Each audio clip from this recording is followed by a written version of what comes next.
I'm excited about that. Me too. I'm very excited. I had a near miss with you a couple weeks ago. Yeah, I was so excited. But you're like, you're essentially a celebrity, So it's like when I got there, I was like, hey, how's it going? You're like, hey, but there's a lot of people talking to you, looking at your car. It was the whole thing. I knew you were familiar looking when it happened, but I was like, oh, he's that guy. I didn't ask him what he drives. That would have triggered the memory, but I didn't. Breakfast Club. Yes. That's what I was up at Breakfast Club. Oh, goodness gracious. Here, I'll just turn this down. Excuse me. Look at all this. Stop it. I'm so impressed by this situation here. This is so cool. It's been a day already. Tonight is Thursday, October 5th, 2023. Nicole, Ryan, Jay, Ryan sitting here with Dan Levy. Yes. Not going to ask you about Schitt's Creek because I bet that happens all the damn time. It does. It does. Are you legacy too? Are you like a second generation like he is? No. So you're forging your own path. No, I am. My dad's Elliot Levy, and he sells blenders. He's not the Will It Blend guy, is he? No, I wish. No. He's retired now. My dad was an as seen on TV salesman. So like, wait, he really was? He really was. Like, if you ever were like in Macy's or one of those places, and you're like, oh, look at this crazy blender. As seen on TV, like my dad would like travel around the country selling them. It's pretty kind of amazing because I think of Ron Popeil. It was Ron Popeil with whatever he sold. Yes. Ronco products. Yes. And then there was like the hey everybody, I'm Billy Miles and whatever that guy. Was it the Zamwow guy? Oh, that's true. I forgot about the Zamwow. Yeah, the Zamwow guy. He's also at the Zamwow, which is it Zamwow? Yeah, Zamwow. Was he really on TV doing infomercial stuff? My dad? Yeah. No, he was just in sales. Oh, jeez. I wish that that would be cool. I think you guys have intersected a few times in life, perhaps when she was a professional publicist doing PR. Okay. Do you guys know one another? I booked a comedy show on this side in like 04 or 05. And really? I thought you were part of it, but where was it? I don't remember. Okay. Then you know what? I probably did it. Nicole Shabbat was her maiden name, Shabbat, and she was sort of a force to be reckoned with back in the day. Yes. I know that. And I do know that. And I do believe that I did that show. That name sounds familiar. The name sounds familiar. Doing a show that you don't remember sounds familiar. And here we are. All right, well, that was awesome. All right, so you're a car guy, but you're a comedy guy. You're like everything in the pocket for what this show sort of is. I really am. Yeah, I guess so, yeah. So I don't know where to start with you other than I have to turn the air conditioning on, so why don't you introduce yourself, and then I'll tell everyone why she's got an orange microphone. Okay, great. It all happened at once today. I love it. So my name's Dan Levy. I'm a comedian and writer. I've done stand-up for so long, and I got into sitcom writing 10, 12 years ago, and I've been doing that as well as stand-up for my life. Because you're an actor and a stand-up. So I wouldn't say I'm an actor. You've got a lot of credits for somebody who's not an actor. I don't think I'm an actor. I would say... Are you acting on projects you write on? I mean, I am... no. Yes. I will act in stuff that I'm working on, but I would not call myself an actor. I'm a comedian and a writer. Okay. That would be my title. There's a lot of actor, writer, producer, comedian. I wasn't sure, and that was actually going to be like the question where you rank it. So it's okay. I would writer. I would say comedian, writer. Comedian, writer. Comedian, writer. Yeah. Because that's kind of where it all started, was stand up. How and why? Where are you from? Let's get to all of it. Let's do all of it. I'm from Stamford, Connecticut. Get out. Yes. I was born in Stamford, Connecticut. You're born in Stamford? Yeah, born in Stamford Hospital, as was my dad. What? Yeah, he was born and raised in Stamford. He was Turner. On the other side of that wall is Turner River Fire Department. His helmet when he was. This is crazy. Did you grow up in Stamford? I grew up in Wilton. Oh, yeah. But what the hell? That's crazy. I had a lot of friends who moved to Wilton during the pandemic. Weird. Yes, a lot of people are in Wilton now. Born in Stamford, Connecticut. Okay, random. Born in Stamford. Went to Emerson College in Boston. Then moved out here in '99 to 2002. Oh wow! And then I moved out here with a bunch of my comedy and college friends and lived with a magician, as one does. And did you bring the magician with you, or did you meet tonight? No. Oh yeah. He's bring him out here, ladies and gentlemen. No. Yeah, no, we moved out together. We were at Emerson. We were buddies from college, so we moved out together, and just started doing all the comedy stuff that you do when you're starting out. I was doing lots of comedy clubs. I was traveling. I got really into the college circuit because I was so young doing stand-up that I did a lot of college shows. So were you doing the stand-up at Emerson? Oh, yeah. From like day 2, I was performing. Really? Yeah. Were you performing in Stanford? I mean, is that a thing in Connecticut that you were already pursuing? Or? Yeah, I was doing all the improv and sketch stuff that you could do. We go into the city and do sort of the open mic bringer shows. But when I got to Emerson and Boston, when I was basically like in the middle of a city and able to go to comedy clubs every night, I did, and that's all I did. And then recently, Stanford opened up its first comedy club. The New York Comedy Club opened in Stanford, so I went back. Where is it? In June and did a show there. It's downtown? right downtown. Really? Have you been to Stanford lately?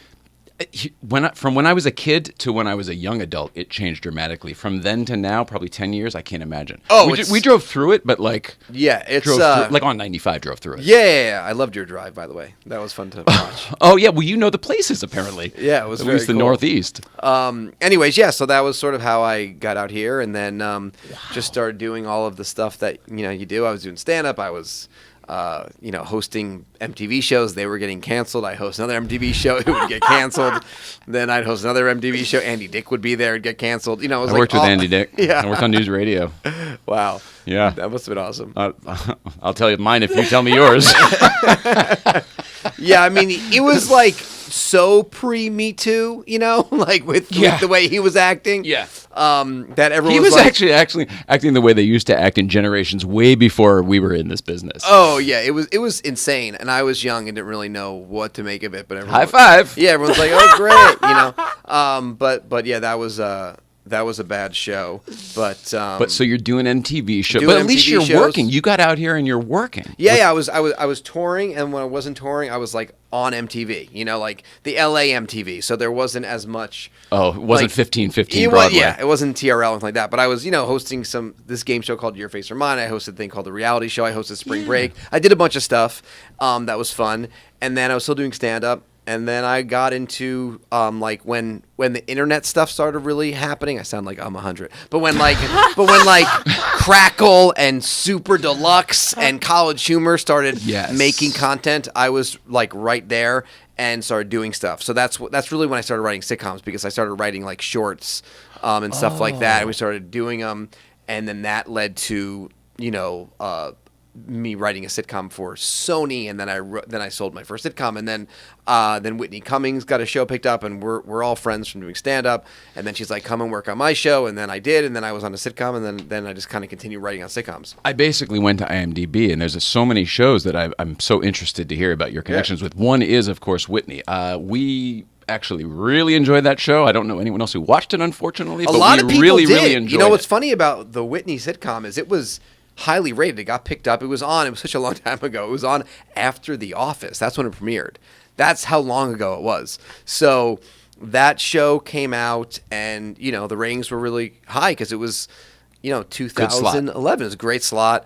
And then we did 22 episodes, and then it got picked up for another, I think, 16 or something. Mm-hmm. And yeah, it was a really fun experience for me. Whitney probably had a much different experience. Yeah. But for me, it was interesting because I was the first time I never worked on a multicam sitcom, in that capacity. So it was really fun. I met a lot of amazing people. I mean, the writing staff on that show, honestly, was insane. Like almost everyone on that staff has had their own show now.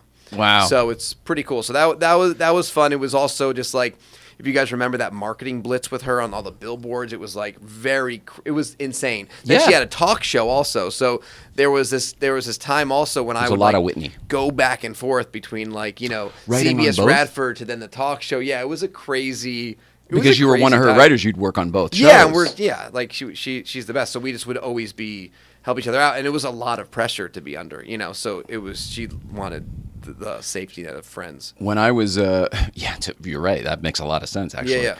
When I was young, I worked at David E. Kelly, and I worked for Chris D'Elia's dad, Bill D'Elia. Bill D'Elia. So I knew Bill D'Elia very well for years, because he was on Ally McBeal, then he went over to Boston Legal. Yeah. Chris D'Elia was just a kid who sort of hung around the set from time to time that we didn't really get because there was a bunch of brothers. There was like 3 brothers or something like that. Right.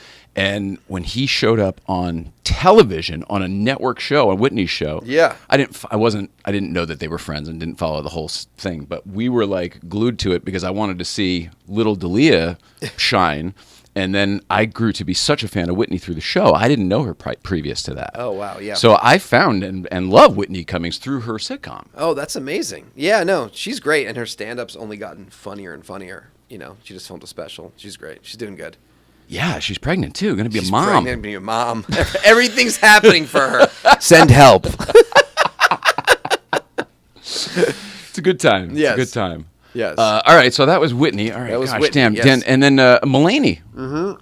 Now, that's another great one because for people who don't remember this show, this was even shorter lived than Whitney. Yes. But Martin Short. Yeah. The whole premise to that show was genius, I thought, and I wanted to see it be a success. That was, I will say, one of the most fun. Like that writer's room was the most fun. Like we worked so late, and it was the funniest people ever, and we just like had the best time ever. But we made the show in this bubble, like it never came out until we were long gone, and then it was just sort of it was this weird thing. Because that's sort of that was sort of the problem, and it's kind of the problem even today, where like.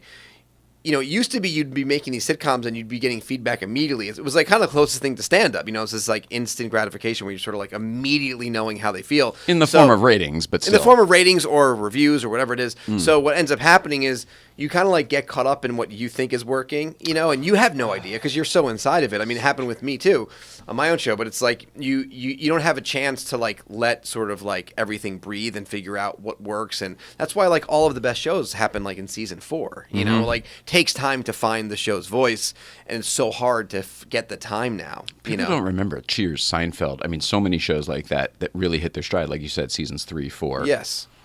And they're like regarded as the best sitcoms of all time. Yeah, I know. It's because you let them have time to do it. But yeah, but that was a very fun show. You know, I always say like the table reads of the Mulaney show were the loudest laughs I've ever heard in my life. Can you remind everyone of the premise of that show? Why was Martin Short there? Yeah, what was Mulaney's doing? So Martin Short played a famous comedian who hosted a game show. John Mulaney played John Mulaney, who worked as a writer for him. His name was Lou. And then he also lived, John, with Seton Smith, a very funny comic, and Nassim Pedrad, very hilarious comedian.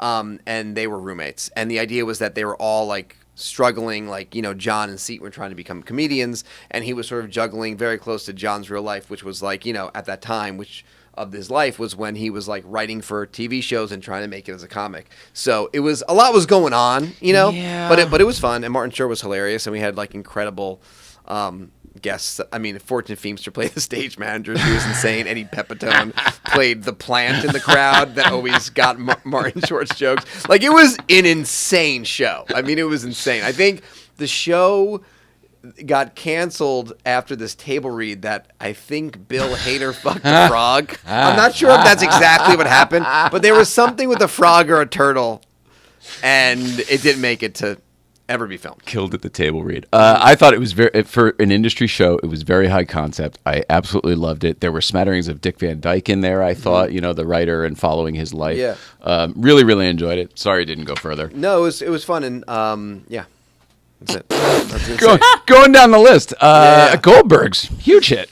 Yes, so huge hit. Goldbergs was the show I worked on that was a hit show. That was my only show I've worked on that was really a big one. Did you join it when it was a hit? Yeah, it was pretty cool. I came into it in season 3, and it was already, you know, like the highest rated show on ABC, and it was really fun, and it was a ton of episodes and like huge staff and great cast, and just sort of got to be inside one of these shows that are working, you know, so it was really fun. Oh, man. I know that. I know controversially, politically, it got a little weird at the end, but I thought the concept of that show was so strong. Like everything gets controversial at the end now. Like, I don't know. Yeah, they don't let it end without it getting controversial. That's true. Like, there's no way for things to end perfectly. But yeah, no, it's nobody's fault. It was a great. It was a good experience for me. That's funny. Yeah. I just thought the concept of that show was so great. The fact that there were these tapes that somebody made when they were a kid and then were using them somehow. Do you remember the HBO show Dream On with Brian? Yeah. You do? Yeah. Nobody remembers that show. I'm so impressed. That's one of the funniest shows ever. I totally agree. Yeah. It's where I found Wendy Malick. But the premise of that show was like he was living his life or whatever, but they kept throwing to these clips from his youth because that's how his mind worked. And the idea was that they had this big treasure trove of it was HBO, so they had access to all of this licensed material that they didn't have to pay for. They were like, well, we could definitely use that. The Office. Now she represented a few people on The Office, which is maybe how you guys connected in the first place. Yes. I feel like She used to rep Craig and Rainn Wilson. Yes. She used to have longer hair. Yes. Big boobs. She's known for the big boobs. That was a thing that happened because I know BJ Novak for, many years from Boston. We were, we have a lot of mutual friends. We're friends. We always were doing comedy together. So he called me and said, hey, would you want to, I'm directing this episode. Will you play the host in The Office in the game night episode? So I said, yeah. Oh, that's funny. How it happened. Yeah, that's how it happened. So you play, I got it. I see. Okay. That's very funny. Because it's in your wheelhouse anyway. In my wheelhouse, yeah, to be the host guy. Oh, that's great. So the trivia night was the episode. But it was really fun. It was a really cool experience. I'm going to embarrass myself just for a second and say that I actually I didn't watch The Office. Okay. And Rainn was here within the year, and that was a very embarrassing episode for me because he made a lot of references that I, of course, didn't get. But you lied and said you loved The Office, right? Totally. Yes. No, I was the opposite. I was the honest, which then, of course, made it a very interesting episode, but I don't know how entertaining it was because of blah, blah, blah. I don't want to do it again. Anyway, I don't really get the references. I bought the whole collection on iTunes afterwards because people said, you got to watch this show. And I started watching it, and I'm still only watching it. It's got the first season, which was really the British Office, which I did see because at those David E. Kelly days, the DVDs all made it around everyone's desk, and we all took them home for the weekend. Wow. That's how long ago it was. Did you like The Office when you went in? Were you already a fan? Obviously, your friends on the show. Yeah, it was such a cool show. Yeah, it was a really fun thing to be. It was a crazy time because I was actually writing on Whitney and doing stand-up, so it was a little bit of a crazy time where I left and ran and did it and came back. But yeah, no, it was a really fun time to be on it. They were all, it was like the glory days over there. It was very cool. It was. I don't know. The glory days of television, The Office. Everybody knows that. It really was. Didn't they really shot that like in some warehouse in Van Nuys or whatever? Yeah, deep in Van Nuys, and they would just shoot around it outside. Yeah. So the outside that people saw in the show really is the building that you were shooting in? Yeah, I wasn't shooting in that building. I was shooting in a bar in Studios or Sherman Oaks. Oh, I get it. It's trivia night. See, again, night. I'm missing all the references. Yeah, it's trivia night. They're all going to a bar. You gotta watch. All right, The Office. What dude. season? What season? I don't know. All right. I'll hit the IMDb. No clue. When you walked in here, you asked, is this really the real stuff? Are you a Letterman guy? New York. Yes. I didn't know that about you. Yeah, New Canaan. He lives in New Canaan. I used to, for sure. Yeah, I used to. I am a big Letterman guy. My dad is obsessed with David Letterman, and he used to listen to the top 10 list like every single night. He used to go to bed laughing at my dad laughing at David Letterman. Oh. And my dad saw him in New Canaan and went over to him and just said, hey, I've been watching your show since it was a morning show. Mm. And then That's a real fan. David Letterman said to my dad, it's time for you to reevaluate your life. So how cool is that? So I love David Letterman. So how did you get this? How did you get the desk? It's the longest story in the world, but it's also did you really, work really on short. The Late Show? Kind of, sort of. Interned there for a little bit while I couldn't get a real internship, so I started sneaking in and just taking an internship. I like it. True story. Like the Worldwide Pants has been here to like put it on tape because it's a weird ass story. Oh, I stole this microphone from the theater one night when I was a kid. And you, oh my God. And I went to his house the next Saturday, the one you're talking about in New Canaan. He doesn't live there anymore, so I don't mind talking about it. And I returned a mic from my little high school show because when I was a nut in high school, I was doing this shit too. Here, look at the screen. That's me in high school at Wilton High School, by the way, in the Wilton High School little television studio. You really have been doing this forever. Yeah, so I had that little mic, and I gave and at the end it ended up looking like that, exactly like that, and I ended up giving that to Dave at his house on Saturday. And then he started using it on the show. Really? But I never told him that I was the one who took his, so I just kept it. And until we started doing this show, that was a bit of a point of Have you seen him? Shame. I have not seen him since that day at his house. Wow. But we're trying to both get him back here and tell that story in a larger way. Yeah. Which is why Worldwide Pants was here. And I mean, you know all the players, right? So like Barbara Gaines was here. This was all recently. Yeah. Oh, Yeah. wow. There's literally a picture on the top of my Instagram that people are like, why would that be on the top of his Instagram? It's Jay and some people that nobody knows behind him. But to me, they're the biggest celebrities in the world because they're the EPs of Letterman. It's Walter Kim and Barbara Gaines. So Wow. They're EPing current. his new show? No, they're like Dave's EPs. Barbara Gaines been on. She's the longest staff member. She was a PA on the morning show. Oh my! I think she was hired as a teleprompter operator, and then they decided to go to cue cards, and they were like, "Well, we don't want to fire Barbara, so we'll make her a production assistant or something like that." Oh, and she's been there, and she was the EP at the podium on the last show, so she's been there the entire run. Wow, that's so cool. And they still work the YouTube channel and all of the other Worldwide Pants entities that are going on. It's kind of weird that it's sort of back and that they're doing things again. That's so cool. I Yeah. love it. Well, so how do you get the desk? When he retired, we reached out to a museum that had the stuff to see if we could either rent it for this event or borrow it and measure it and like replicate it or something like that. And then the event ended up not happening. And I told the museum as such. And then like a year later, maybe less than a year later, I got an email from the museum saying, hey, is there still any interest in the Letterman assets? Because we're looking to make some room and need to make a new home for them. Now, keep in mind, I already have this. Yeah. It's like the Dark Crystal, right? Like I have the shard. Yeah. and then here's the whole crystal. So we said, yes, actually, of course there's some interest. And we didn't know what the hell we would do with it yet. We didn't have a podcast yet or anything. We just knew we were trying to tell this microphone story. And we were like, well, we have to get it. It was just offered to us. We have to say So yes. did you buy it? No. We just had to pay to have it picked up and shipped. Where was the museum? Queens. Oh, wow. So, I mean, I guess we bought it, but I mean, we didn't have to pay for it. They He'll just be so transferred the excited paperwork. to see it, don't you think? I don't know. It's the Bill Murray desk. On the first night, Bill Murray wrote Dave across the front with spray paint, and Drew Barrymore wished him a happy birthday on this one. Wow. It's a little bit... So cool. I don't know. And now it's here, in the valley, where it belongs. That part is still weird to me. Yeah. But versus sitting in a warehouse where it was for 20 years not being seen, Yeah, it's great. I love it. now people like you get to come and geek out. Yeah, it's very exciting. Were you a Letterman fan, or was it really more your dad? No, I totally was. I loved Letterman, and but my dad got me into it. But yeah. But you grew to be a professional host. Was that something that was like in you? Like I've got that personality. I'm gonna be that guy. I don't 'Cause know. I I'm think sort of that guy. I think it was just that I was a high energy comedian, so it seemed like an easy transition. So I started getting auditions for that stuff, and that just kind of became a thing to do. And it was easy for me to be me and talk to people and all that kind of stuff. Yeah. Okay. That makes sense. Yeah.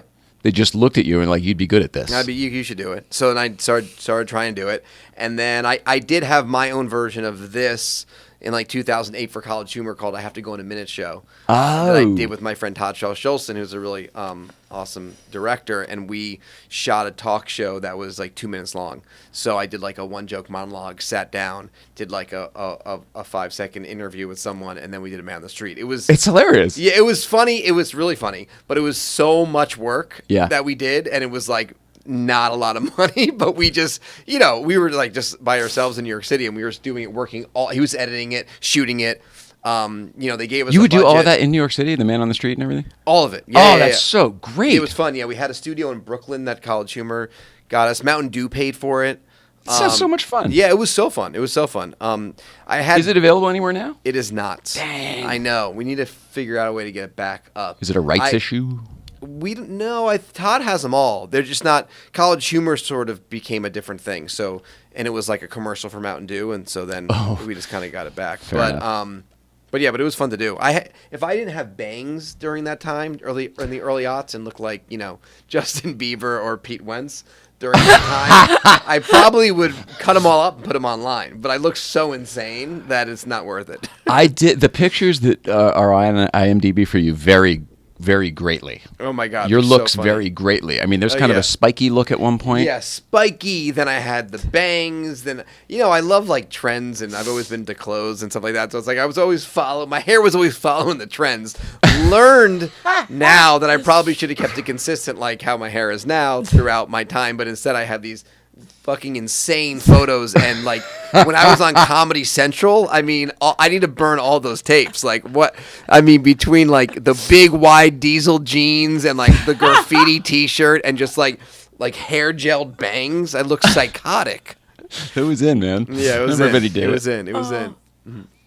But yeah, so please check out my premium blend. I remember Premium Blend. Yeah, Why doesn't that show come back? That was fun. They should. Premium Blend and Comedy Central Presents. I did that. Some of the old Comedy Central specials are showing up on Apple TV now, where you can buy them for $4.99 or whatever. Really? We just bought a Whitney one and a Norm one, and what? The John Mulaney one. And a John Mulaney one. Oh, yeah, yeah, sure. yeah. But there were the New in old. Town. That's a good Comedy That's Central what one. it was exactly. Yeah, and then there's also one of the greatest Comedy Central half hours is Nick Swardson's Comedy Central Presents. She repped him she probably still reps him technically of record. I think when Chesler says, "Who's your publicist?" he goes, "I don't know. I think it's still Shabbat." Which one is it? I don't know the name. It's just Comedy Central Presents Nick Swardson. It was the first one he did too. Okay. It was the first one. Did you work on that? No. Okay. Yeah. What's funny about it? Like, is it you characters or is it just him Well, doing no, stand-up? it's sort of like his famous special where he talks about, his grandma, Nicholas, and she's like, he picks up, I'm messing up the joke, but he like picks up a carton of milk and she's like, "You're so strong, Nicholas," like stuff like that.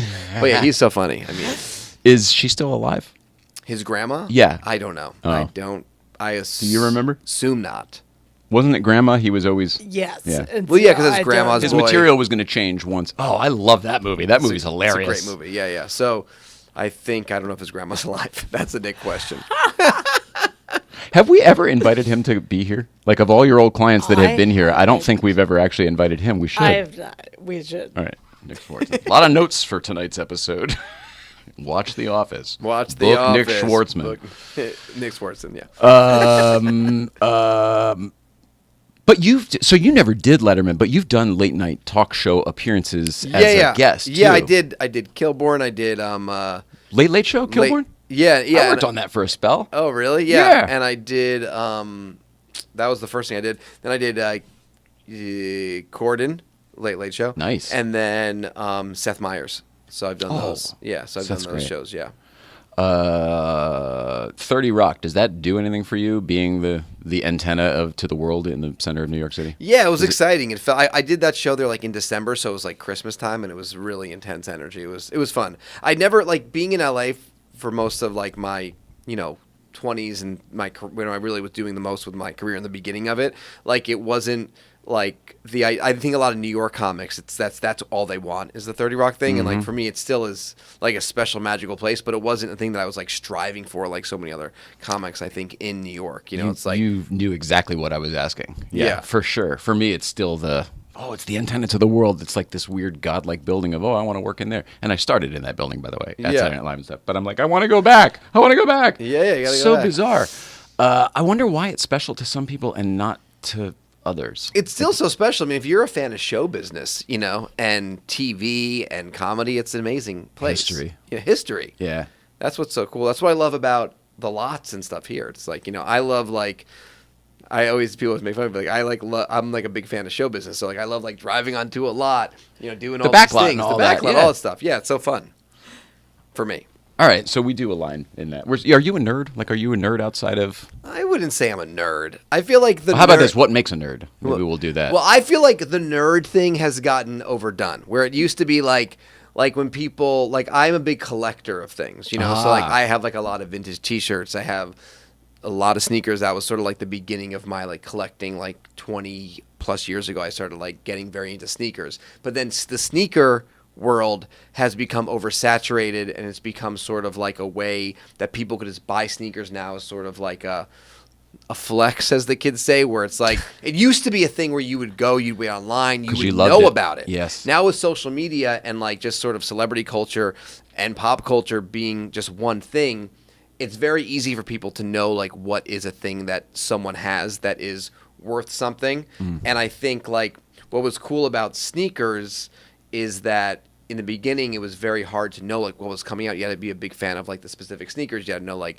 what exactly the silhouette that Andre Agassi was wearing during the, like all this stuff was very interesting, and I loved it. And now I feel like it's gotten people. Why I'm saying this about what you're saying is that I feel like people are now like, are you a sneaker nerd? I'm like, no. Yeah. No. Totally. I like sneakers. I have lots of sneakers, but I've like gone through phases. I've sold them all. Like my dream is to do that with cars. Right. You know, that would be my dream. Way more expensive though. I was going to bring that up, though. People are doing that with cars, and it is a flex now. But to the sneaker thing, it used to be, seems like, oh, that was a collecting thing that was more knowledge-based than money-based. Yeah. Yes, they cost whatever they cost, but to your point where you were saying, like, you had to know what time to be at undefeated for a drop for what special thing, and it wasn't about just having the amount of money to shell off. Yeah, and get or just the new like Jordan. you go on StockX and you immediately get this thing that was so hard to get. You know, where it's like it used to be the thing where you would just get it if you could get it. So you had to actually, like, I remember waiting online for like the grapes, the Jordan 5s, which like, you know, the purple tongue the Fresh Prince wore. Yeah. Like I drove to like deep like La Tijera, and I was waiting online at 6 a.m. for these shoes, and these guys pull up behind me and they're like, man, I can't believe people brought burners to get their sneakers. And I was like, what's a burner? And the guy's like, yo, everyone's got guns. What do you mean what's a burner? And I was like, I'm out of here. And I left. But like that was the kind of things that that's harder to do than clicking on StockX. You know? Yeah. So anyways, I still absolutely like love sneakers, appreciate sneakers, especially for the nostalgia aspect, but I'm not chasing like the hype beast shoes and stuff like that because I just don't, I feel like they've sort of ruined it. Even though I still love it, it's like they've ruined it. Well, they have ruined it. Yeah, It's that's ruined why I it. like vintage shirts, because I feel like not everyone is aware of them. You know, For now, till For you now. talk about it, and then a few more people do, and I then know. all of a sudden that gets ruined too. Then you pull back. I know. Yeah, why? What is that? It's there's a weird. I was like that with celebrities when I was a kid. I really liked certain people, but then the moment they blew up, like whenever I like Chris Rock because I wore the tape out of "I'm Gonna Get You, Sucker," Right. and he was like, "How much for order of ribs?" I don't even know if you know what I'm talking Yes, about, I but do I know loved that exactly what movie you're as a talking kid. It's a great And then movie. Chris Rock becomes fucking worldwide. She repped him too, like the biggest freaking comic out there. And I was like, well, I mean, I guess, but to me, he'll always be the rib guy from The Thing, and I lost interest. No, Chris Rock's Bring the Pain special, like, I feel like when I think about specials that made me want to become a comedian, like, that is a special that I remember. Like, I remember, like, the feeling of, like, my parents' gray leather couch against my back, watching that special, being like, oh, my God, this is the craziest, funniest thing I've ever seen in my life. Wow. Ever. How old were you at that point? That was like 96, that special, so I was probably 14 or 15. Oh, impressionable age, too. Yes. Yeah. But yeah. Anyways, I love him.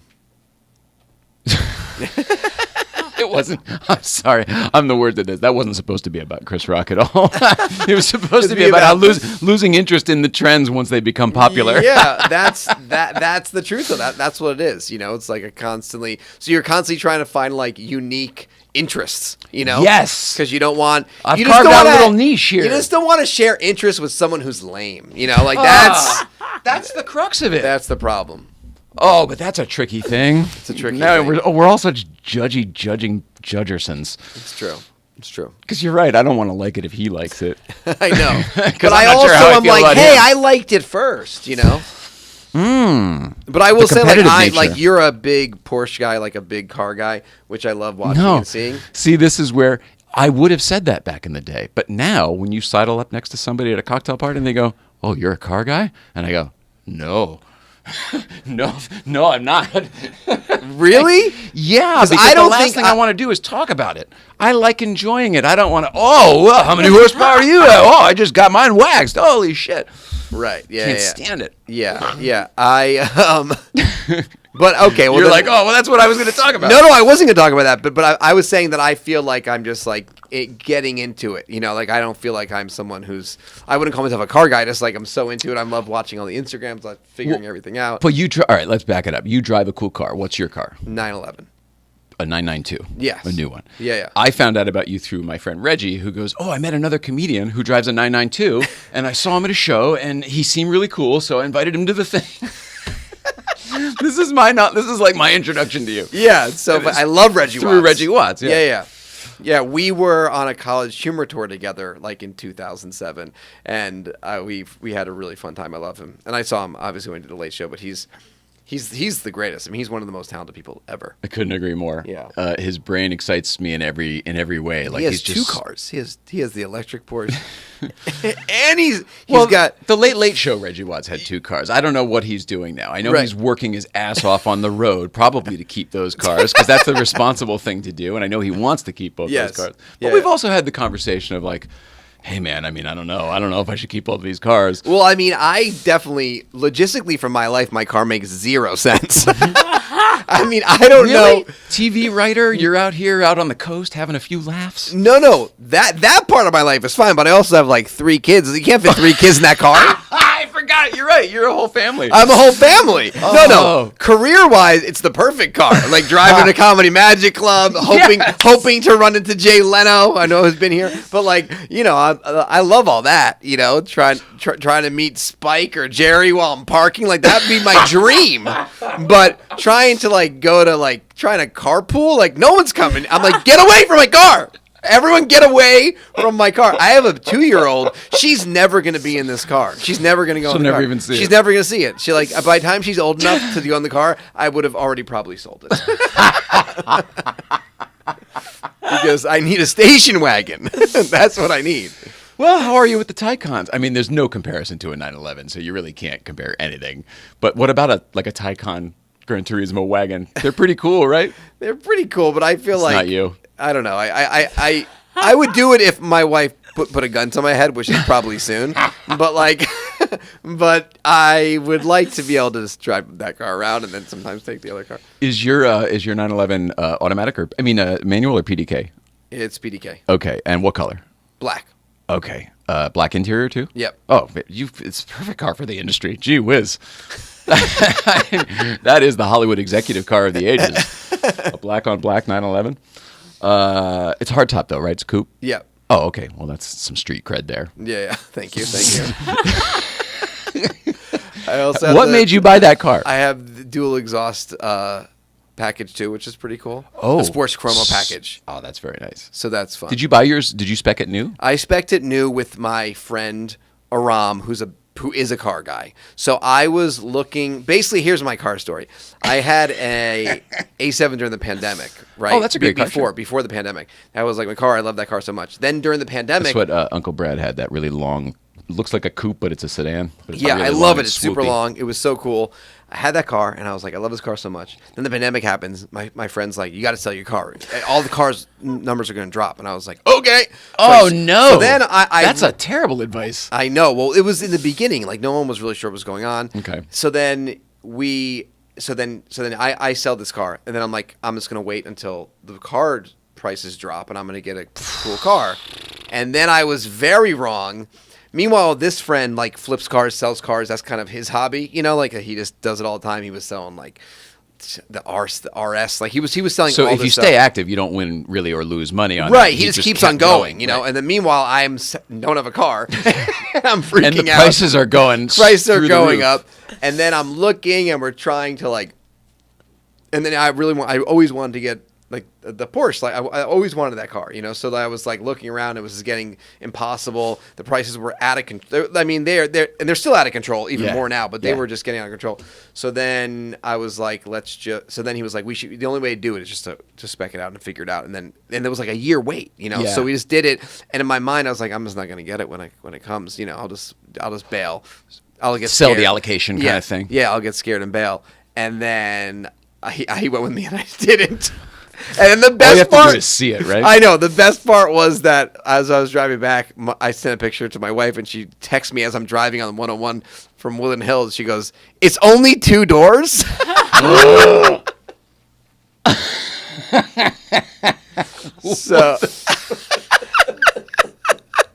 So anyways, that's my car story. But you've had it for at least a year or Yeah, so, yeah. right? Yeah. Okay, so Yeah, it's not like going away tomorrow. No. I got it. Yeah, I got it in like January. So it's It's really it's very pretty new. new. You're Yeah. only approaching your first year. Yeah, 2,600 miles. Was the you're not driving it at all. I'm not like you guys. Was the for some people like the 911 is sort of a bucket listy type of thing, or one day, whatever. Was it ever a milestone for you, or was it just like, man, I want to have a Porsche? Yeah, it was kind of that way. It was like a, I feel like just honestly with like Seinfeld and all these great comedians that I love, that they've always had them. I always wanted what I always talked about it. Yeah. So that's why I did it. Yeah. Yeah. Shandling, even back in Shandling days. Yeah. Was he anything for you? Was he special to I you? love. He's so loved special him. to me. Yeah. I never met him, but I loved his show so much, and yeah, it was great. He was. Yeah, I remember I was watching his Comedians Cars with Seinfeld is like one of the best ones. I've watched it like 1,000 times. I agree with you, and Yeah. so have we. We can't be the only ones who feel that way, right? Like No, that's like an everyone loves it. excellent episode. Oh yeah. Oh, that episode in particular. Yeah. Yeah. No, not the show. The show's great. No, I meant Gary Shandling. Yeah. Oh man, I met him a handful of times, but it was always very brief, and he was just Gary Shandling. You know? Yeah. It's greatest. Is there who are your influences? Like, who did mean something to you? Like, who was your dad? Had Letterman? Who I mean, I loved Seinfeld. Like during that time when I was growing up, like Adam Sandler, Chris Farley, all these people, were like such huge inspirations to me. And that's what I was doing and loving. And honestly, I watched a lot of A&E Evening at the Improv, and that was really what kind of got me inspired. Not even from comedians that I know their names today, but I was just seeing it over and over again, like every weekend. I'd be like, "This is so cool." I watching remember guys the work, right? Yeah, watching the work, and then the guys like Barry Sobel when he was at the top of his game when I was like 16 or something. So he'd come out. I remember there was one bit he did on the A-List when who knows that was 1990 or something, and he came out and just did his punchlines. He was like that famous as a comedian. He did the punchlines. Man. I remember that being really cool. Yeah, so I was into just all of comedy, and I still am. Like I just love it. Yeah. I love watching it. I love doing it. I love being around comedians. How often do you go up? Well, last year I went on tour with John Mulaney, which was really fun. So I went on a year-long tour with him. And Just in the States or everywhere? Everywhere. We went Wow. around the world. And and I didn't go to the Australia leg, but I did all the arenas with him. It was really fun. It was crazy. Yeah, it must be kind of fun. Yeah, it was nerve-wracking, I would imagine, but it must be kind of fun to be able to play an arena. It was nuts. Madison Square Garden, Forum. You play both of those are insane. Yeah, it was really, really a fun time. So when I would come back from that, I was like in the comedy zone that I was performing a lot in LA, and I still do. So I'm now, I would say, at least 3 times a week I'm going up in LA. That's active. Yeah, and I do a monthly show at Largo, which is really fun in Hollywood. Yeah, love Largo. Yeah. What's the show? It's called Dan Levy and Colleagues. It's just me and a bunch we have of to guests. come to that. You guys have to come. What day of the week? The next one's December 4th. It's going to be a Hanukkah extravaganza, so get ready. Yeah. Exciting. Yeah. But it's been really fun. We've had like amazing guests drop in. It's a great theater. Yeah. Adam Sandler came into the show. It's been fun. Those guys all they love that room, that theater too. It's a great venue. You mentioned both Adam Sandler and I don't know if you said Farley before. You said somebody else from that same Chris Farley, David Spade, all those guys. Was SNL ever aspirational for you at all? Oh yeah, for sure. Like I thought, definitely. Okay. Yeah. I just never.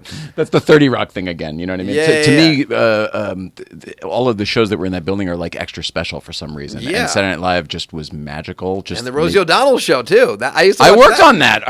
Are you serious? Yeah, I love that show. You're blowing my mind now. Nobody even remembers that show existed with the koosh balls and everything. That was the biggest show I was ever. there. Yes, I worked on that. That was one of the biggest shows. With Daniel Kellison, who was a producer from Letterman. Right. Yeah, I know Daniel Kellison. He produced this thing I did called Baby Talk with that company that he was working on with Jash. With Reggie and Sarah Silverman and all everybody. those guys. Yeah. Wow, small world. I can't believe we have never I can't believe it took cars to get us to bump into each other.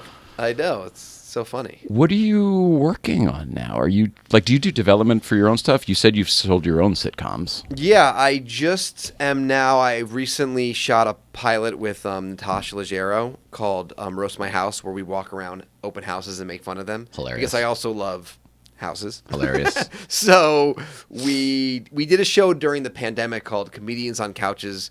House Hunters, Comedians on Couches, where we made fun of house hunters with comedians on Zoom. And it was really fun, and we loved doing it. And then I did a live show where we went on Zillow listings. So Natasha and I just love doing house stuff together. Yeah. So we shot this really fun show for Comedy Central. We're waiting to see if we're going to make the show. So, it sounds like a funny premise. It's I feel very like funny. We had Chelsea Peretti and Little Rel in the pilot. I mean, it's great. So that's very exciting. And then I'm developing a bunch of sitcoms. Like I'm working on a sitcom for HBO. I'm working on an animated show. I'm working on various different things. So you are constant development behind the scenes. Yeah. Wow, exactly. You're so active. That's awesome. I'm trying to be active.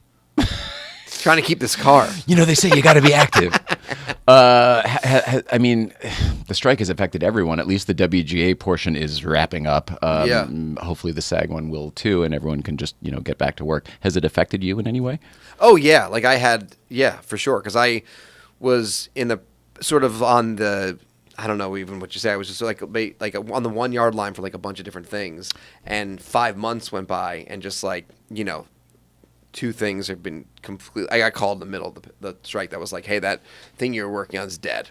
That went away. Yeah, it went away. So that affected me in a big way, and also just I feel like everyone has their own thing, but obviously like specific projects that you get paid for have gone away, but also the momentum lost was such a bummer for me because everything is momentum in show business. So it's like when something is hot, it's going. And as soon as you stop that, it's like, okay, now everyone, let's recalibrate, come back. Is everyone even still working at these networks anymore? Like what's going on? And then start. So that, for me, that's what was hard. The sports analogy you used is really good. I was at the 1 yard line, and it's like it takes so much work to get to the 1 yard line. You can't just pick it up again 5 months later. Exactly. And a lot of people didn't go back to the job they had in the business. Yeah, that's so it's so convoluted right now. And then it seems to me that even if it was the same people at the same network or studio, whatever, the way business is conducted has changed dramatically, both during the the quarantine period, and then also it seems like the strike as well. Yeah. It seems like we're getting into the next whatever of the business, the next incarnation. Yeah, like what's it going to be? What's it going to be? Yeah. I mean, a lot of people say it's going to be things like this. It's like going to be, people who are producing their own stuff, making their own stuff. That's sort of going to be the part of the future. When we started this, this was Kramer's apartment, like for sure. But nowadays, everybody I know has one of these. Yeah. Like Whitney has one of these. I mean, everybody I know has one of these in their house or their garage. Yeah. It's very cool. This is one of the best ones I've seen. This is crazy. That's what I was looking for. I love it. You're hilarious. What part of? Well, you maybe don't want to say that on the air. Do we live near one another? Yeah. We do? Yeah. Oh, that's convenient. Yeah. So driving on the hill is convenient for you? Yeah. Do you go up other times, not on Fridays? No, I've only gone once. That day that was my first sort of day. met you was that was the first day. Oh my gosh! I didn't know. I had no idea what I was doing. I was just like, Byron told me there's lots of turns. Yeah. And I was like, there was like a Corvette behind me at one point that was like, vroom. I was like, I don't know where I'm doing. And you always say, respect the crest. And then I get a little stressed by like, finding out people fly off that crest. I'm like, Jesus Christ. So I'm just like, well, that's why we respect it, because we've had friends die on it. I know. So I don't want to die. So I'm trying to drive carefully. I did the Porsche experience, and that was crazy.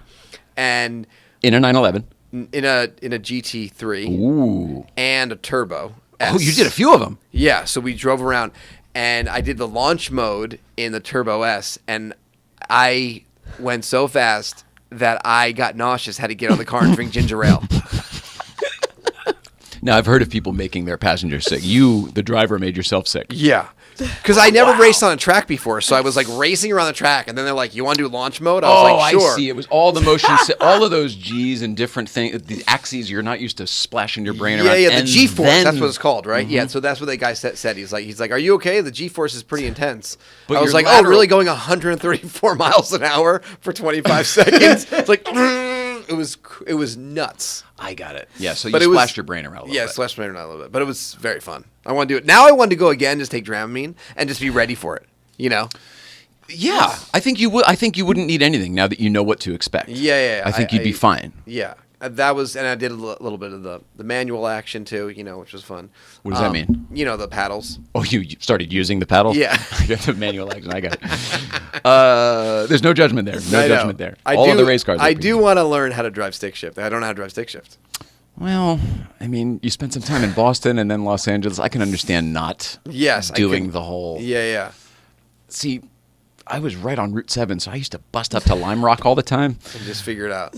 Well, I was just a driver. I loved cars from that early age. So, like, my first car was manual because I insisted on it. Oh, wow.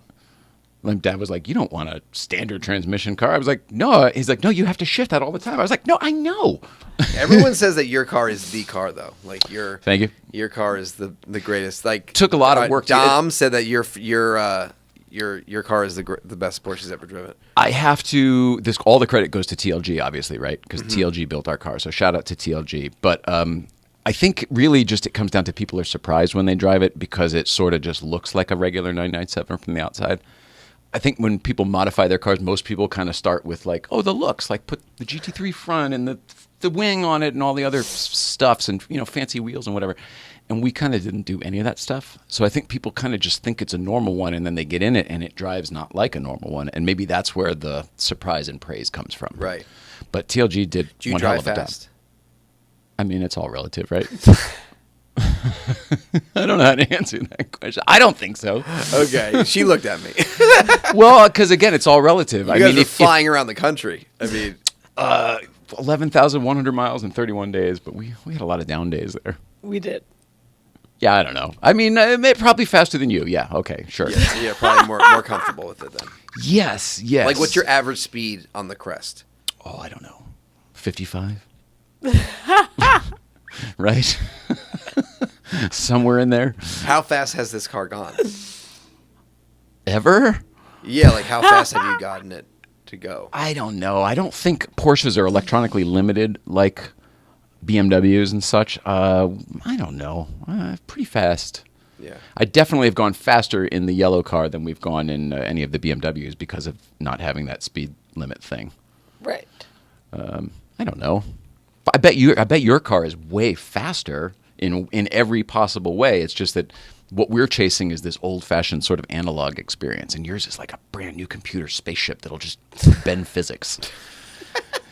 Because if you had the balls to do it, your car could go around turns that would melt your face off, but you don't have the ability as a driver. Like, I'm not that good either. Yeah. But our cars, the physics of what they can handle is nuts. Yeah, it's crazy. The turbos are really bonkers. Have Don't you ever make you driven that- a turbo, like Reggie's turbo? Or Well, on the... Oh, yeah, right, on the thing. Yeah. Was that the one in launch control? Yeah. No wonder. That's like punching you right in the chest. It was You have crazy. to be ready for it. It's like, what, 2.9 seconds or something stupid? It was nuts. Yeah, Reggie's car is awesome. He has like that brown suede interior. It's very nice. I love it. Although I was driving, I don't let anyone go in my car, and I was driving on a Sunday. This was my not first time, but I was DMing you trying to find someone who could help me. But I was driving, I had I got my coffee mug. And I go, oh, should I bring my coffee in the car? Nah, it's fine. So I put it in like the tiny little fucking holder thing. I'm sitting there. I'm on Laurel Canyon. It's a beautiful Sunday. How many? I feel like this should be like the game show. But I feel 3 X's so far in this conversation. Yeah, and then coffee in the car. I'll use that little cup holder. I'll hit Laurel Canyon. And it's so nice outside. I put all the windows down, and I'm like, oh, I felt so good. Forgot I had the coffee. Hit the accelerator. The coffee mug went flying like. I need to give me this. Let me show you. This is the coffee mug, right? This is the coffee mug. It was in the case. I saw it like this. Slow motion. I'm looking at it like, no. I see it crash against my seat, pop open, all the coffee comes out, starts pooling in the black leather seat. I'm like, ah! I start screaming. I am screaming at no one because it's my fault. The windows are open. And then I pull over, I run to a store, I'm like, I need napkins! And they're like, is everything okay? And I was like, no! It's insane. Fully insane. All right, well. We did it. I can sum all of this up and change your life with one simple thing you might not want to do because it's not as polished as your car is, but I can change your life for having a beverage in your 911. Okay. Get yourself a roll of gaff tape, put that on the floor, and it's the best coffee holder in the history of the world. This sticks to the carpet because of the tape. Duct tape will work too. Any tape like this. Duct tape or gaff tape sticks to the carpet, holding it in place, and then your apparatus, whatever, fits in there just perfect, and it can't go anywhere. This is why I'm here. but it's This free. is why It's not I'm it's not a here. $25-$30 solution like most people want, or a $100 solution. You can't order it off of. You just go get yourself a roll of tape that sticks to the, and it's not permanent. You can move it when your wife gets in the car or whatever. Okay. But I'm doing it it. works Thank you. perfectly. And the other thing, secret for drinks in the car: low center of gravity. People put them on the floor. Duh. You're right. My friend I know, spilled. that's why I was so stressed out because I wanted to bring coffee to the Coffee and Cars meetup, but I Yeah. didn't know I couldn't do it. Oh, a box is the way to go on that. The box Yeah. in the trunk. And we'll always take extra because we bring a box of donuts and coffee every week, but we need more than that for Yeah. everybody. So there's this and that. Very Ta-da. cool. Thank you. Appreciate it. I had a friend who used to bring Dunkin' Donuts. Every time he'd come and visit, he'd bring Dunkin' Donuts because that was the thing. We're East Coast friends. Yeah. And he would spill it each and every time. And I was like, what is wrong with you that you, every single time you spill the coffee? He's like, I don't know, I just put it there on the seat and whatever. I go, you put it there on the seat every single time, and it spills every single time, and you've never once changed your ways. It's amazing. Oh, gosh. What haven't we talked about? You're so interesting. I could talk to you like for days and days and days. Let's be thank friends you. after this. Let's do it. We are friends. I've been forcing this friendship for months. It's weird. The car world is weird. Some of the coolest, nicest people, and some of my best friends in the world, we have met in the last 6 or 7 years since we've become these car people. Yeah, there's that. I just met some really cool people just even going there for the day. That dude Matt with that Ferrari, the 1988 Ferrari that then broke down last weekend. Oh, that was actor Yeah. Matt Long. Yeah, Matt Long. Yeah, that car's cool. His is actually a 328, I think. It looks like a 308. Is it an 88 though? But Probably, it's a 328 and an 88. That's super cool. Super it looks like cool. a Magnum car. Yeah, that's what's so cool about it. But I did think when he was saying that it's like very hard to keep up, that I was like, this is a far place to go without cell service. And then I saw him with the tow truck. How'd you guys get the tow truck there? Luckily, it happened down at the bottom. Oh, okay. Yeah, it happened down. He was almost out. And then the interesting thing, he didn't know this too, but the Shell station at the bottom on the Sunland side actually services Ferrari. Oh, Like wow. there's always a Modena sitting in the garage. They're always smogging a Ferrari or whatever. So like if there's ever an issue for the Italians at GVBC, go down the back way, or at least call that 76, and maybe you can get whatever your problem is fixed on the way home instead of. Wow. Sometimes a tow for a Ferrari, it's just got to suck, period. You know what I my mean? Because you got to get it to the shop and the whole bit. It's not So stressful. And like he was talking to a me about classic like that too. Yeah, I know. And he has kids also, and he's always like, get away from the car. Like I would be so stressed if like the tow truck guy who does not give a shit is like, you're like, oh my God, my Magnum car. Higgins, Help me. what shows did you watch? Like I'm trying to figure out where your personality comes from. What shows did you watch as a kid? I watched a lot of sitcoms. I watched TGIF. I watched Home Improvement. Yep. I loved Home Improvement. I watched Full House. I love Full House. I was into all those shows. Yeah, so that helped you develop the skills to then write for some of those shows. I don't know if that's true, but I definitely was like influenced by them. Fresh Prince. Like I wasn't really. I mean, I guess it's true in a way, but I wasn't thinking about it when I was watching it. I was just. I'm sort of, like, researching for taking my role as a writer one day on one of these shows. Yeah, I was just sort of doing it, but yeah, no, I really was just would be excited each week to watch. I remember like being excited to watch TV each week. Like a new episode. Me too. Martin, I love Martin. I loved Martin too. Yeah. I don't know if you know this, but Bentley Evans, the showrunner from Martin, is up at GVBC a lot too. Oh, really? Yeah, and I'm like I nerd out like he's a celebrity to me, even though he's a producer behind the scenes that nobody knows what he looks like. I'm like, that's Bentley Evans from Martin. Oh, you got to point him out next time I go. I worked on Everybody Hates Chris, and we had Tashina Arnold on as the mom, and to me it was the same thing. I was like, that's fucking from Martin. It's amazing. All right, so these shows helped form you for sure. How much of your career has been like, all right, this is where I want to go and I'm going to get there, versus I'm just saying yes to opportunities and they've taken me places?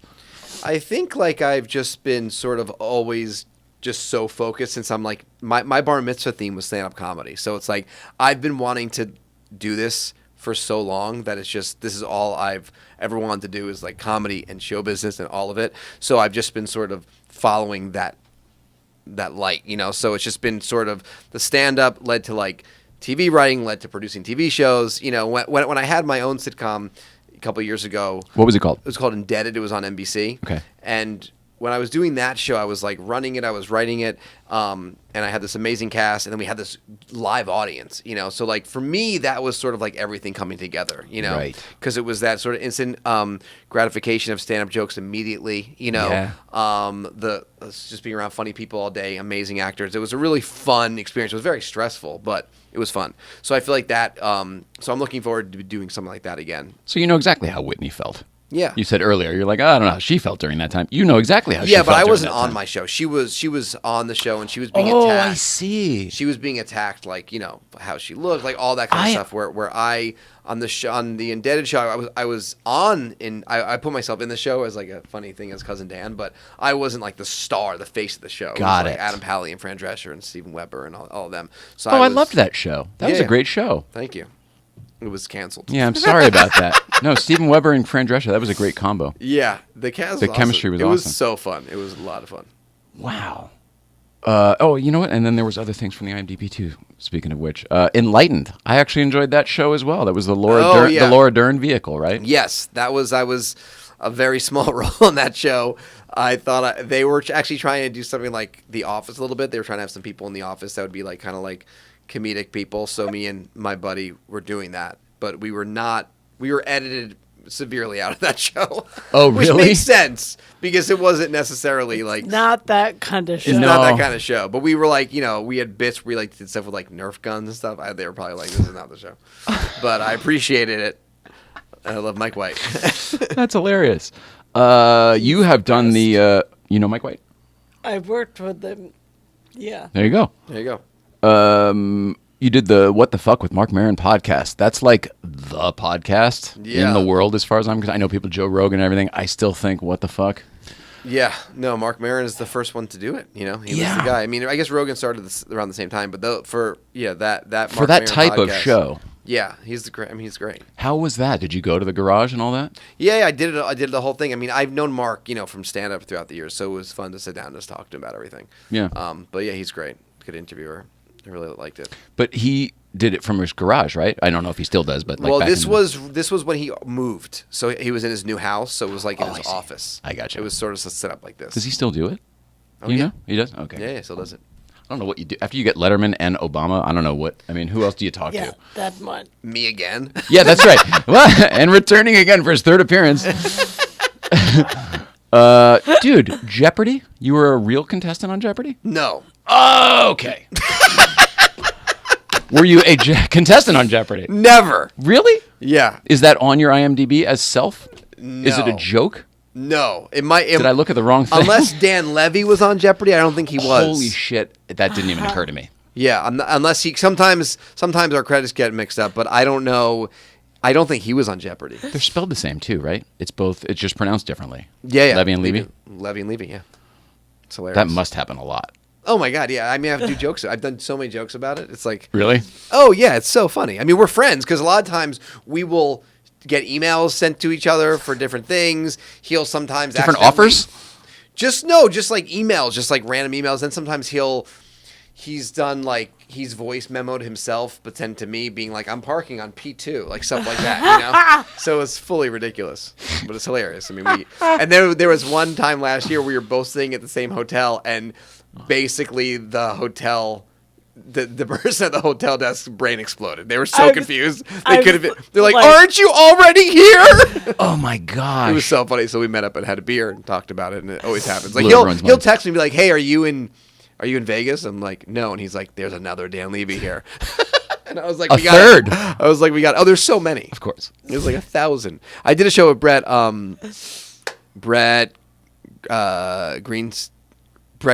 fuck, what's his name? Can't help. I would love to throw you a lifeline. Gavin Ted Lasso. It doesn't matter. Brett Goldstein. Brett Goldstein. I was Wow. like Greenstein. But Brett Goldstein does a really funny joke about how in England, Brett Goldstein is like an exotic name, and in L.A., that's everyone's name, So I said to him that everyone's name in L.A. is Brett Goldstein and Dan Levy. Those are the two names. But that guy's funny. You're pretty funny. Thank you. Yeah. Thank you. I'm laughing my ass off tonight. Yeah, I appreciate it. I'm going to come back. I do have one question. Will I get a ticket if I'm parked on your street past 6? It's time to go. No, you won't. But Okay. but you're free to go anytime you want. You've done the time. You've done an hour. You're an welcome hour? to leave anytime you want. Oh yeah. my God. It's just too much fun. I loving it. You've been on real shows. How does this? This feels like a real show. Thanks. Yeah, this is a real show. This feels good. Hilarious. How many episodes have you made? Too many. How many? I don't know. Hundreds. Hundreds? Yeah, like 500 something. 5, and you have them all? No, we stopped we stopped recording after about 95. We go, this is ridiculous. Yeah, what do you mean? Do we have them all? This is just so cool. So yeah, I mean, it's just like Well, it didn't start like this is a cancer that grew. yeah, this is crazy. It wasn't. It was just a dining room table with a husband and wife with Amazon microphones at first. Right, and then it became this whole thing. Yeah, I mean, yeah. I love it. Once they offered us the desk and chairs, we were like, well, we have to say yes to that. And then once we got them in here, none of it made any sense whatsoever. So we had to then build this production facility around it with a set and lighting and, Yeah. all of the stuff. Well, it's very cool. It's funny when TV people come in here, though, too, because they're like you kind of get it more than the average person who just thinks it's a train set. Who should come on the show is Justin Willman. He's the magician I live with, and he is. You used to rep him, too? I did. That's how I know you. Hilarious. Yes, I remember that. Justin Willman. Did I meet you at Coffee Bean? I don't know. Well, when we owned our company, which is when you repped him, you used to take all your meetings at like coffee shops and stuff. I did. So it's totally plausible. Anyways, but yeah, so Justin's great, and we would love to have him, by the way. yeah, he's the greatest. I forget what I was telling the story about. Oh, before. shit.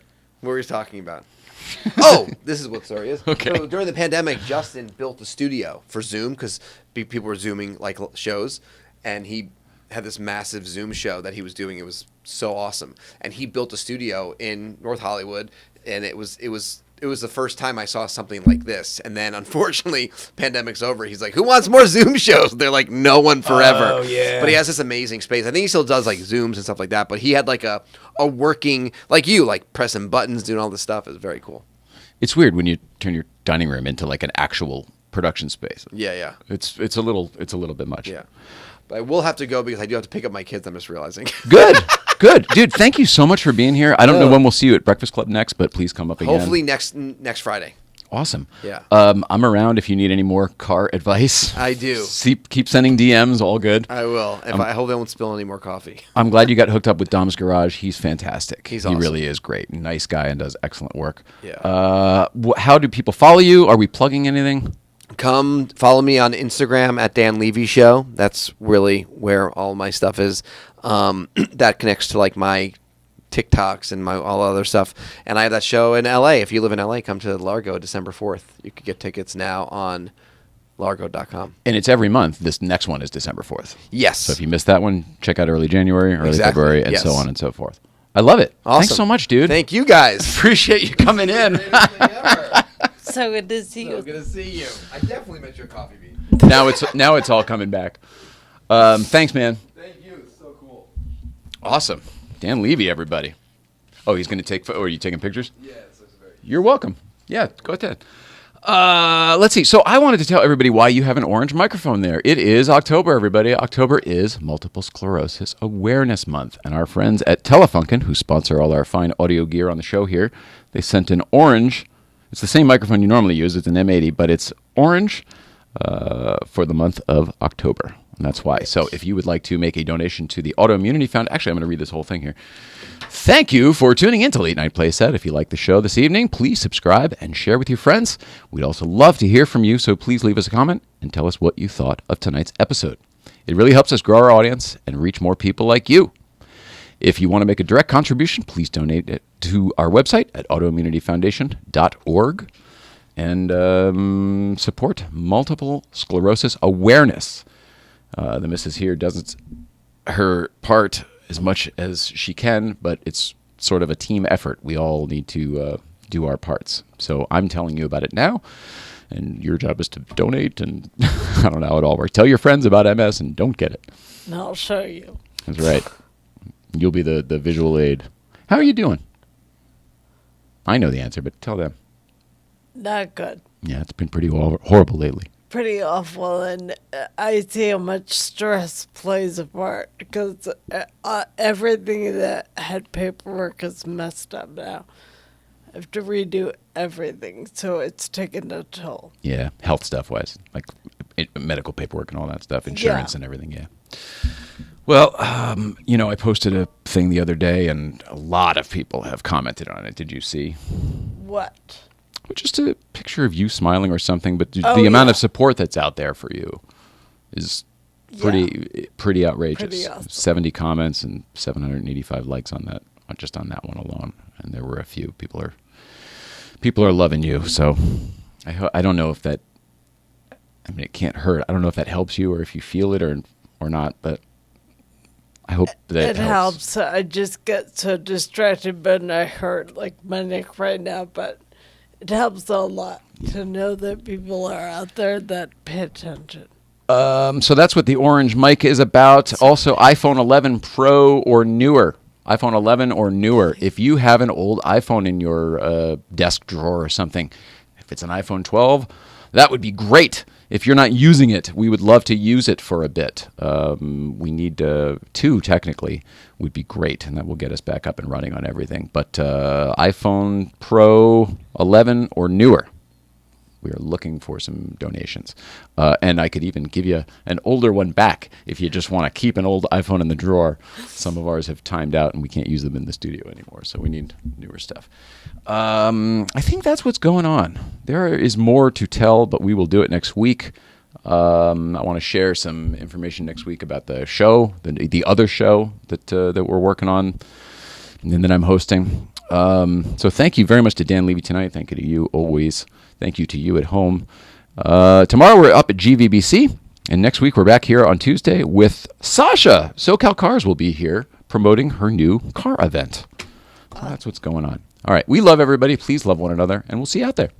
Have a great weekend.